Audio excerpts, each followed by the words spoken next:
Merhabalar, bu videoda size elimde görmüş olduğunuz kılçık bileklik modelinin nasıl yapıldığını anlatacağım. Herringbone tekniğiyle yapılan bu modelin yapımında kullandığımız Miyuki boncuklarımız 16 numara boncuk iğnemiz, Nail Bond boncuk ipimiz olacak. Lafı fazla uzatmadan videomuza başlayalım. İğnemin üzerine sırasıyla 2 krem, 2 kahve ve 3 krem Miyuki boncuk alıyorum. İpin sonundan 15-20 santim uzunluğunda bir iplik bırakıyorum. Daha sonra kapama kısmı için kullanacağız. İğnemin üzerine bir krem rengi boncuk alıp ipin çıktığı yerin olduğu taraftan bir değil ikinci boncuğun içerisinden iğneyi geçiriyorum. Bir krem rengi daha boncuk alıyorum. Bir boncuk atlayıp kahverengi boncuğun içinden geçiyorum.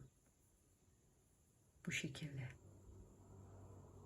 Kahverengi boncuğun içerisinden geçirdikten sonra iğnemin üzerine 2 tane kahverengi boncuk alıyorum ve sıradaki kahverengi boncuğun içerisinden iğneyi geçiriyorum. Bu kılçığımızın köşesi olacak. İlk başta oturturken biraz anlaşılması zor gibi gözüküyor ama ilerledikçe daha rahat anlayacaksınız. Şimdi bir krem rengi boncuk alıyorum. Yine bir boncuk atlayıp diğerinin içerisinden iğnemi geçiriyorum. Bakın şöyle bir şey oldu. Bir krem rengi boncuk alıyorum. Sıradaki krem rengi boncuğun içerisinden geçiriyorum. Tekrar bir krem rengi boncuk alıyorum ve kahverengi boncuğun içerisinden aşağıdan yukarıya doğru geçiriyorum.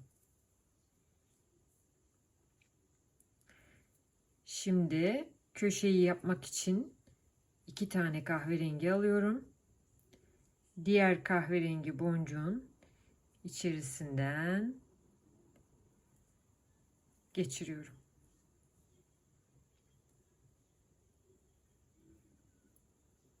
Evet. Bir krem boncuk. Aşağıya doğru. Şimdi bundan sonra artık yapacağım her şey birbirinin tekrarı olacak. Aşağıdan yukarıya doğru iğneyi geçiriyorum ve bir krem boncuğu yerleştiriyorum. Tekrar bir krem boncuk alıyorum.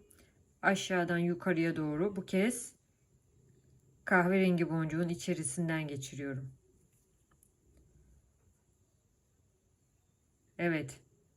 Bakın kılçığımız oluşmaya başladı. Bundan sonra elinizde biraz daha rahat tutabilir hale geleceksiniz. Şimdi 2 tane kahverengi Miyuki boncuk aldım. Kahverengi boncuğun içerisinden yukarıdan aşağıya doğru geçirdim.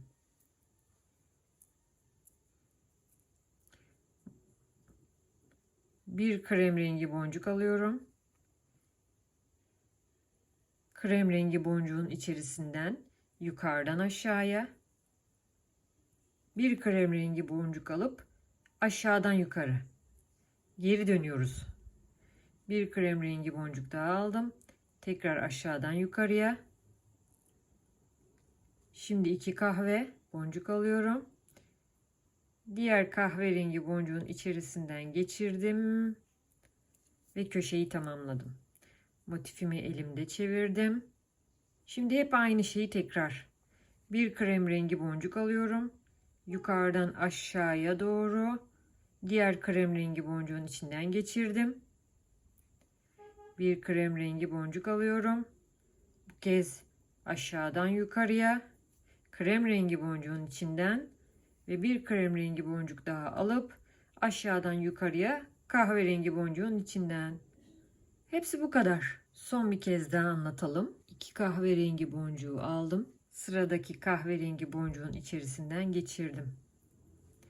Motifimi elimde ters çevirdim. Bir krem rengi boncuğu yukarıdan aşağıya krem rengi boncuğun içerisinden geçiriyorum. Sonra krem rengi boncuk alıyorum. Bu kez aşağıdan yukarıya krem rengi boncuğun içinden ve krem rengi boncuk tekrar alıp bu kez kahverengi boncuğun içerisinden aşağıdan yukarıya geçirdim, tamamladım.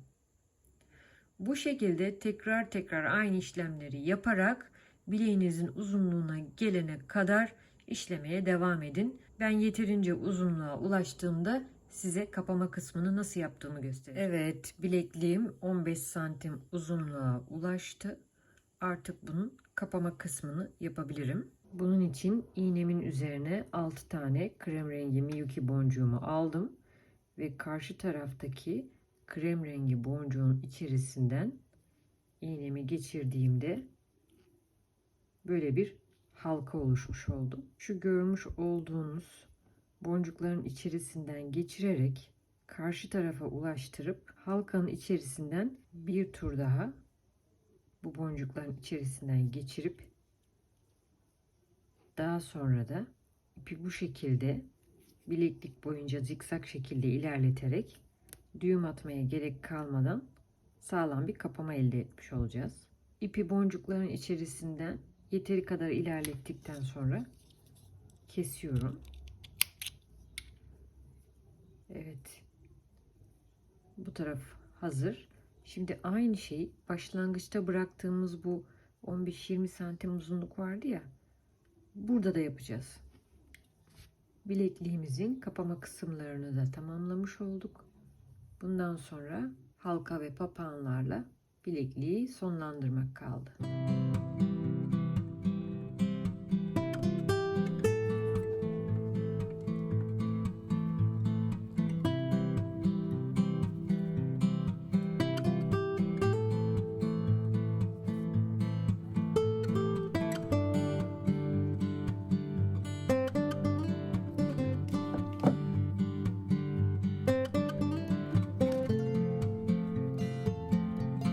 Evet, herringbone tekniğiyle hazırladığımız Miyuki bilekliğimiz hazır. Bu kılçık bilekliğin yapımını umarım beğenmişsinizdir. Yeni başlayanlar için kolay bir Miyuki modeli. Şimdilik benden bu kadar. Hoşça kalın.